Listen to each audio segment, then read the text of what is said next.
Halo, perkenalkan nama saya Jan Kristoforus. Saya mahasiswa Fakultas Ilmu Sosial dan Ilmu Politik, Prodi Ilmu Politik Universitas Kristen Indonesia.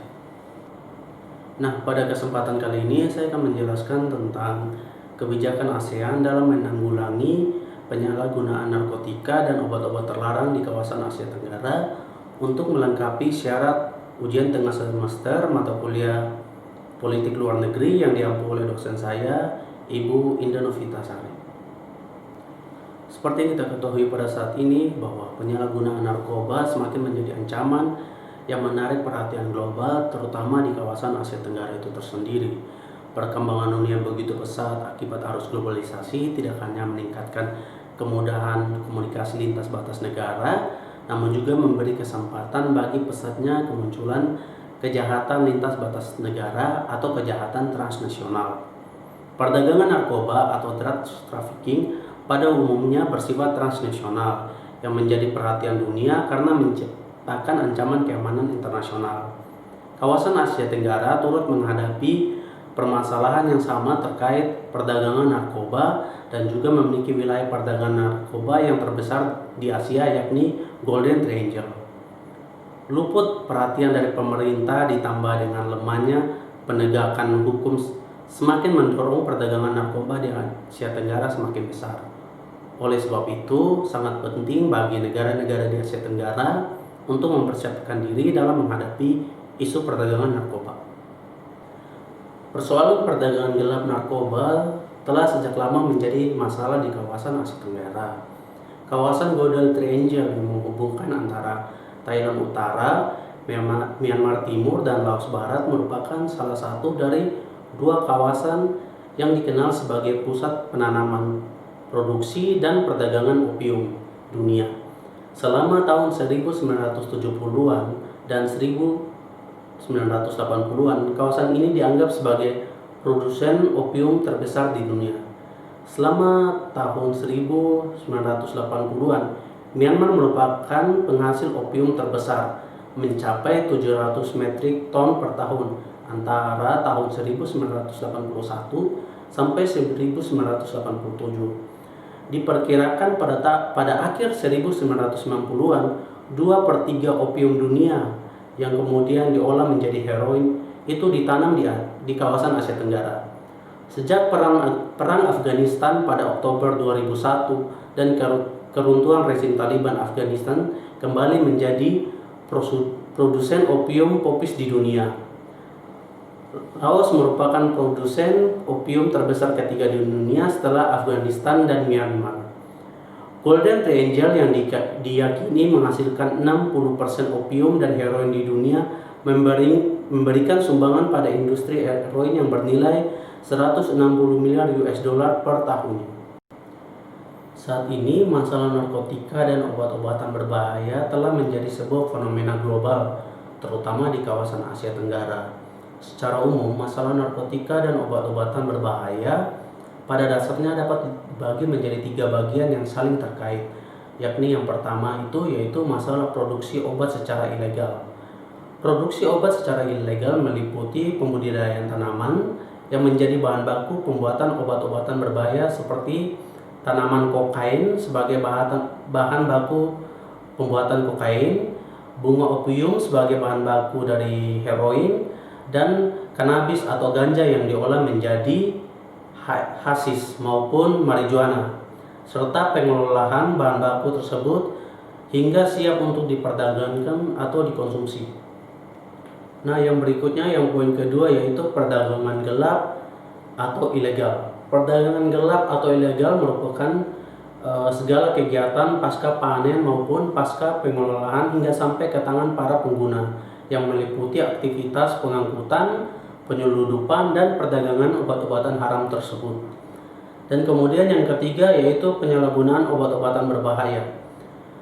Sedangkan penyalahgunaan merupakan mata rantai terakhir dari masalah narkoba, yaitu penggunaan obat-obatan berbahaya oleh konsumen yang tidak sesuai dengan kaedah kesehatan.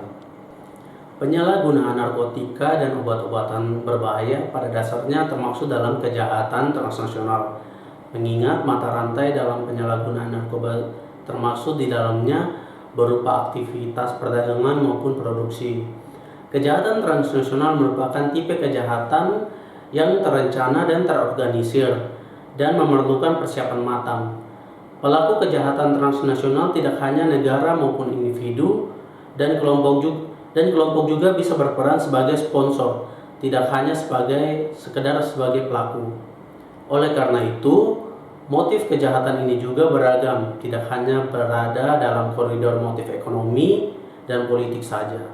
Perdagangan narkoba secara umum berdampak negatif bagi stabilitas kawasan, memberikan ancaman terhadap sebuah negara dan berorientasi memberikan ancaman individu. Dalam skala ataupun dimensi ancaman terhadap stabilitas kawasan, perdagangan narkoba dapat dikategorikan sebagai kejahatan pada level transnasional karena aktivitas dari peredaran narkoba di kawasan dilakukan oleh organisasi atau kelompok-kelompok kriminal yang terorganisir.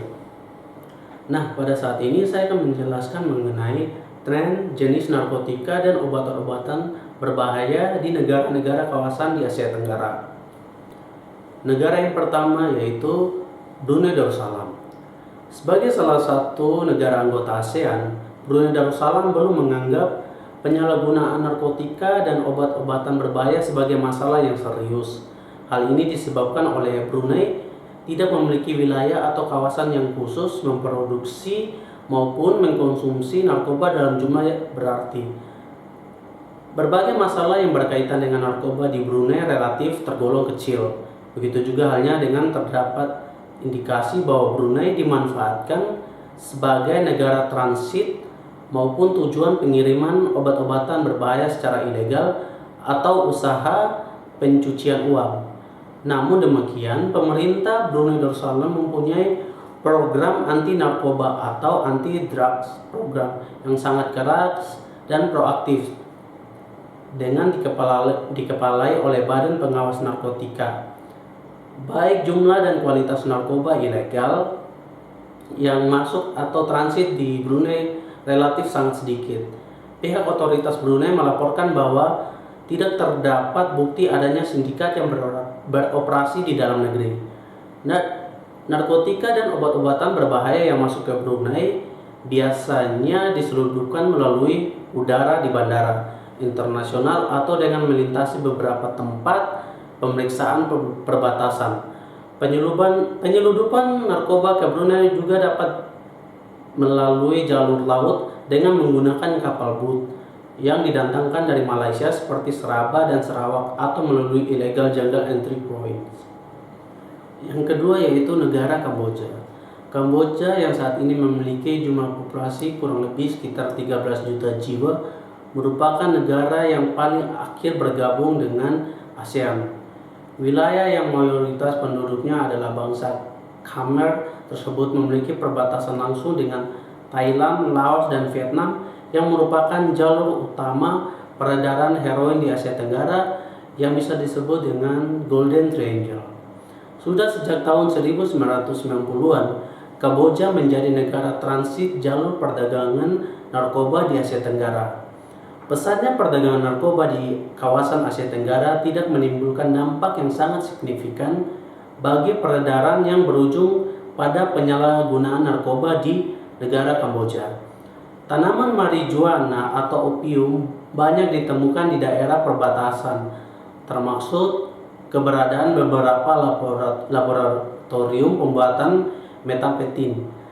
Selain daripada itu, Kamboja juga dijadikan sebagai daerah transit untuk heroin yang berasal dari Golden Triangle sebelum dipasarkan ke Eropa dan Amerika Serikat. Kamboja memang bukan negara penghasil utama narkoba, walaupun ganja banyak dihasilkan di negara ini. Masalah narkoba di Kamboja tidak seberat kasus-kasus yang serupa terjadi di negara-negara anggota ASEAN lainnya. Walaupun demikian, beberapa jenis narkoba tetap menjadi masalah yang membutuhkan perhatian serius di negara tersebut. Nah, yang berikutnya yang ketiga yaitu Indonesia. Jenis narkotika seperti ganja atau marijuana merupakan jenis narkotika yang peredarannya sangat dominan di Indonesia. Hal, hal tersebut kemudian menjadikan Indonesia sebagai salah satu negara penghasil ganja terbesar di Asia Tenggara. Berdasarkan hasil penelitian BNN tahun 2011 tentang survei nasional, perkembangan penyalahgunaan narkoba di Indonesia, diketahui bahwa angka prevalensi penyalahgunaan narkoba di Indonesia telah mencapai 2,23% atau sekitar kurang lebih 4,2 juta orang dari total populasi penduduk yang berusia 10 sampai 59 tahun. Yang keempat yaitu Laos. Nah, Laos ini adalah salah satu negara yang masuk dalam kawasan Golden Triangle. Tentunya termasuk dalam kategori negara penghasil atau produksi narkoba yang dalam hal ini adalah produksi opium. Laos sampai dengan saat ini masih termasuk di antara 3 negara terbesar di dunia yang memproduksi opium selain Myanmar dan Afghanistan. Produksi utama Laos yaitu opium dan ganja. Kawasan penanaman opium di Laos ditemukan hingga 6 titik daerah yang menjadi tempat utama produksi opium. Tidak hanya sekedar opium saja, namun jenis-jenis narkotika lainnya juga ditemukan di Laos seperti ATS dan ganja. Yang berikutnya yang kelima yaitu negara Malaysia. Seiring dengan peningkatan kemajuan di bidang ekonomi dan tingkat sosial masyarakat di Malaysia, masalah narkotika dan obat-obatan berbahaya di Malaysia juga telah menjadi masalah yang cukup serius bagi masa depan negara ini. Walaupun demikian, Malaysia bukan termasuk ke negara-negara anggota ASEAN yang tidak memproduksi atau menghasilkan narkoba. Namun tidak dapat dipungkiri walaupun bukan negara penghasil tetapi pasti menjadi sasaran pengedar narkoba. Peredaran maupun perdagangan narkoba di Malaysia jenisnya bervariasi, yakni mulai dari heroin, morfin, ganja, psikotropik, pils, ekstasi, opium, dan sebagainya. Namun dari banyaknya variasi jenis narkotika yang tersebar di Malaysia, tetap saja heroin dan morfin dan juga ganja merupakan jenis yang paling banyak ditemukan atau dikonsumsi oleh masyarakat di negara jiran Malaysia. Yang berikutnya negara Myanmar. Myanmar merupakan negara penghasil salah satu jenis narkoba, yakni opium paling besar di kawasan Asia Tenggara dan terbesar kedua di dunia setelah Afghanistan. Selain daripada itu, Myanmar juga merupakan aktor utama dalam wilayah Golden Triangle karena hasil produksi akan opiumnya yang begitu besar. Pembudidayaan opium ilegal di Myanmar banyak ditemukan di sekitar provinsi Shan, terutama di Wa dan Kokang, provinsi Kachin dan provinsi Kokang yang berada di bagian utara Myanmar. Secara sudut pandang geografis, Myanmar memiliki iklim yang sangat cocok untuk pembudidayaan opium. Pada dasarnya, opium hanya dapat tumbuh di tempat dengan iklim dan temperatur yang cocok dan biasanya berada di dataran tinggi sekitar 800 meter di atas permukaan laut atau adalah tempat terbaik bagi pembudidayaan opium itu sendiri. Sejatinya, budidaya opium sangat mudah dilakukan karena tidak membutuhkan pemeliharaan yang begitu ketat seperti irigasi, fertilasi, maupun penyemprotan insektisida. Negara yang ketujuh yaitu Filipina. Tidak seperti Myanmar yang memiliki wilayah tertentu sebagai penghasil opium. Sebagai salah satu negara anggota ASEAN, Filipina bukan penghasil opium terbesar, namun penghasil jenis narkotika lainnya. Berdasarkan laporan UNODC, Filipina termasuk dalam negara penghasil metapetamin hidroklorid atau biasa dikenal juga dengan sabu terbesar di dunia. Tidak hanya itu, Filipina juga dijadikan target sebagai negara transit bagi perdagangan narkoba di kawasan Asia Tenggara. Jenis narkotika yang dominan yang ada di Filipina itu merupakan jenis metapetamin, kristal, ganja, dan inhalas. Negara ke-8 yaitu negara Singapura. Singapura adalah negara terkecil di ASEAN dengan luas wilayah sekitar 641 km persegi dengan jumlah penduduk sekitar kurang lebih 3,5 juta jiwa, yang berarti lebih banyak dibandingkan dengan jumlah penduduk di negara Brunei Darussalam, namun jauh berada di kedelapan negara anggota ASEAN lainnya. Hampir sama dengan tren Malaysia, Singapura menjadi pasar edar narkoba dengan jenis narkotika yang bervariasi. Namun jenis buprenorfin, narkotika jenis analgesik yang digunakan untuk perawatan pecandu opiate, menjadi concern pemerintah Singapura karena juga disalahgunakan. Yang kesembilan yaitu negara Thailand. Thailand merupakan salah satu negara di dunia yang memiliki siklus produksi, peredaran, perdagangan, dan pasar narkoba paling lengkap di kawasan Asia Tenggara. Keberadaan Golden Triangle atau segitiga emas di bagian utara Thailand yang berbatasan dengan Myanmar dan juga Laos menjadikan negara Thailand ini sebagai salah satu produsen utama narkoba.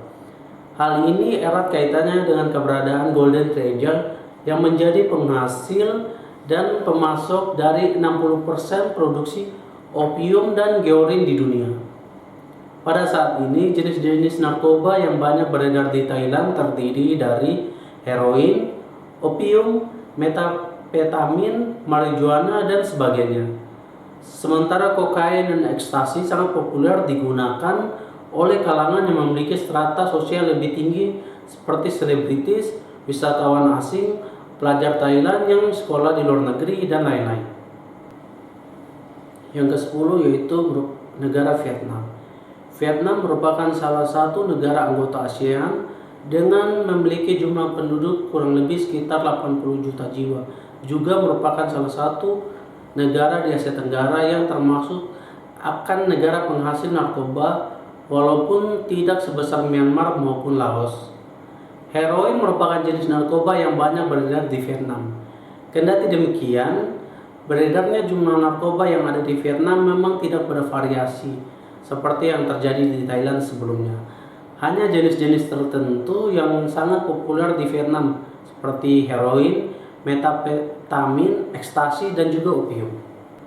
Yang berikutnya yaitu kebijakan ASEAN dalam menanggulangi penyalahgunaan narkotika dan obat-obatan berbahaya. ASEAN sebagai organisasi internasional tentu saja memiliki peranan yang besar dalam mengambil sikap yang kemudian terbagi dalam 3 kategori. Yang pertama yaitu peran organisasi sebagai instrumen, yakni organisasi internasional digunakan oleh negara-negara anggotanya untuk mencapai tujuan tertentu berdasarkan tujuan politik luar negerinya. Kedua, berperan sebagai arena yang menempatkan organisasi internasional sebagai tempat bertemu bagi negara-negara anggotanya untuk membahas dan membicarakan masalah-masalah yang dihadapi. Tidak jarang organisasi internasional tersebut digunakan oleh beberapa negara untuk mengangkat masalah dalam negerinya ataupun mengangkat masalah negara orang lain dengan tujuan untuk mendapatkan perhatian internasional. Yang ketiga yaitu sebagai indikator aktor independen, di mana organisasi internasional dapat membuat keputusan-keputusan sendiri tanpa dipengaruhi oleh kekuasaan atau paksaan dari luar organisasi tersebut. Sebagai sebuah organisasi internasional yang berada di Asia Tenggara, sudah menjadi kewajiban untuk menanggulangi penyalahgunaan narkotika dan obat-obatan berbahaya yang terjadi. Masalah penyalahgunaan narkotika dan obat-obatan berbahaya dalam kurun waktu 2 dasawarsa terakhir ini bukan lagi menjadi masalah yang bisa dihadapi dengan sebelah mata, namun justru menjadi prioritas untuk segera diatasi. Pertama kali ASEAN mulai menyadari akan bahaya ancaman dari penyalahgunaan narkoba atau obat-obatan berbahaya di kawasan Asia Tenggara pada tahun 1972. Saat itu juga ASEAN pertama kali mengeluarkan kebijakan terkait merespon ancaman narkotika atau narkoba atau obat-obatan terlarang tersebut. Kebijakan penanggulangan penyalahgunaan narkotika dan obat-obatan berbahaya di tingkat regional Asia Tenggara disepakati dalam ASEAN Drugs Expert Meeting on the Prevention and Control of Drug Abuse yang dilaksanakan di Manila, Filipina. Sebagai bentuk respon tindak lanjut dari pertemuan tersebut, pada tahun 1976 diadakan pertemuan ASEAN Declaration of Principles to Combat the Abuse of Narcotic Drugs yang diadakan di Singapura. Dari pertemuan tersebut didapati sebuah deklarasi regional bersama yang disepakati, yang diantaranya yang pertama yaitu kesamaan cara pandang dan pendekatan serta strategi penanggulangan kejahatan narkoba. Yang kedua yaitu keseragaman peraturan perundang-undangan di bidang narkoba. Ketiga, membentuk badan koordinasi tingkat nasional. Dan yang keempat, kerjasama antar negara-negara yang ada di kawasan ASEAN secara bilateral, regional, dan internasional. Kerjasama ASEAN dalam memberantas dan menanggulangi penyalahgunaan narkotika dan obat-obatan berbahaya lainnya tercangkup dalam wadah ASEAN Senior Official on Drug Matters atau ASOT. Wadah kerjasama ASOT ini mulai dibentuk ketika pertemuan ASEAN Ministerial Meeting atau AMM sejak setelah ditandatanganinya ASEAN Declaration of Principles to Combat the Abuse of Narcotic Drugs. Pembentukan wadah kerjasama ASEAN dalam ASOT ini merupakan perwujudan konkret ASEAN sebagai bentuk upaya untuk menanggulangi kejahatan narkoba.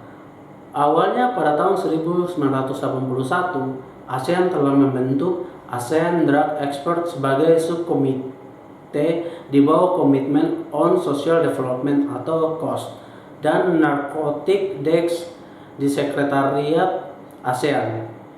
Selanjutnya pada tahun 1958 ASEAN Drug Expert mengubah namanya menjadi ASEAN Senior Official on Drugs Matters atau ASOT. Secara resmi, ASOT didirikan pada tahun 1984 yang kemudian menghasilkan rencana aksi ASEAN terhadap pengendalian terhadap penyalahgunaan narkoba melalui sidang tahunan yang diadakan oleh ASOT. ASOT merupakan elemen utama dari kerangka ASEAN yang dibentuk khusus untuk menangani masalah kejahatan transnasional drugs trafficking.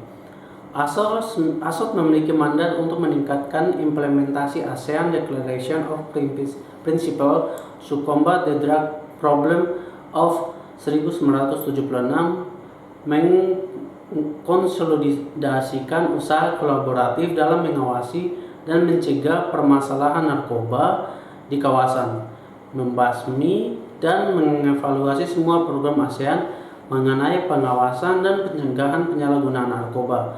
Sebagai sebuah wadah bagi negara-negara ASEAN